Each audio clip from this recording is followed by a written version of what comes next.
Bonjour à tous et bienvenue sur Supertux.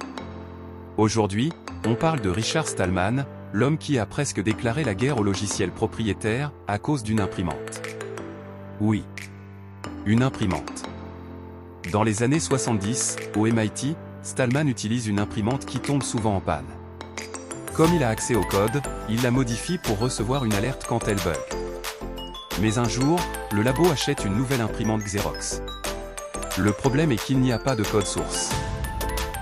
Et quand Stallman demande de l'aide ailleurs, on lui répond. Désolé, Xerox l'interdit. Là, Richard est choqué. Tellement choqué qu'il se dit. Ok. Puisque c'est comme ça, je vais créer mon propre monde informatique. En 1983, il lance le projet GNU, un système 100% libre. Libre d'utiliser, libre de modifier, libre de partager. Et attention, libre ne veut pas dire faire n'importe quoi. Ça veut dire, tu contrôles ton logiciel, pas l'inverse. Il crée aussi la licence GPL, General Public License, avec 4 libertés. Utiliser, étudier, partager, améliorer.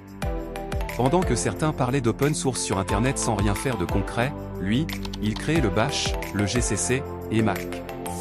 Il tente même de créer un noyau, URD. Mais bon, il est encore en développement depuis 30 ans. Résultat, GNU avait tout, sauf un noyau. Et devine qui arrive? Linux. Dans le prochain short, on voit comment Linus Torvald a complété l'histoire. Et abonne-toi pour ne rien manquer.